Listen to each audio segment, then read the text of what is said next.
Paulo Avellino, industriya po namin ang nalulugi sa pamimirata.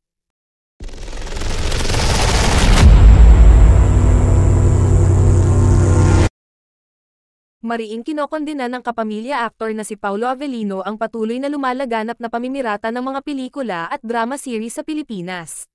Sa kanyang ex, dating Twitter, ibinahagi ng aktor ang kanyang saloobin ukol sa isa sa mga problemang kinakaharap ng industriyang kanyang kinabibilangan. Nag-tweet kasi si Kim ukol sa upcoming series nila na What's Wrong with Secretary Kim, kung saan hinahamon niya si Paulo na sumayaw rin sa TikTok matapos umabot ng 2 million views ang kanyang TikTok entry. 2 million views in less than 24 hours boss at may Paulo Avellino, paano ba yan? I think ikaw naman ang sumayaw sa next TikTok, ako naman ang mag-chips. Deal. #Ask this March 2024 only on @VU_PH, tweet ni Kim. Sagot naman ni Paulo, kung walang pirata na lumabas ng WWWSK paglabas sa @VU_PH. Kung meron kahit isa, pass na ako. Isang netizen naman ang nag-reply sa tweet ng aktor at sinabing imposible raw na mapirata ang kanilang series.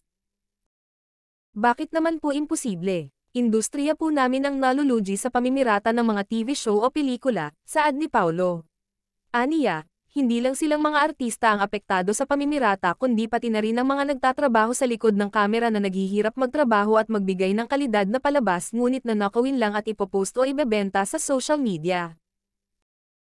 Hindi lang po kabuhayan namin ang apektado kundi pati na rin ang kabuhayan ng lahat ng taong nagtatrabaho sa likod ng kamera. Hindi nyo sila nakikita o kilala pero apektado rin sila, sipa ni Paulo.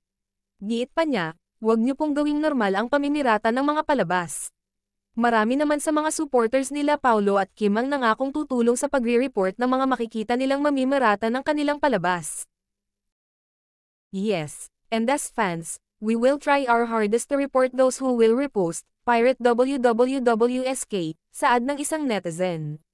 Comment naman ng isa, Paulo Avellino channel lang his vice chairman thing, emoji, true ka naman dads, unfair din yun sa amin na nagbabayad.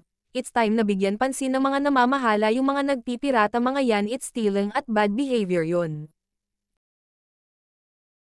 Mismo, kaya walang din ang kinikita mga series and movies ngayon dahil sa mga namimirata at nagkakalat ng links ng mga pirated online.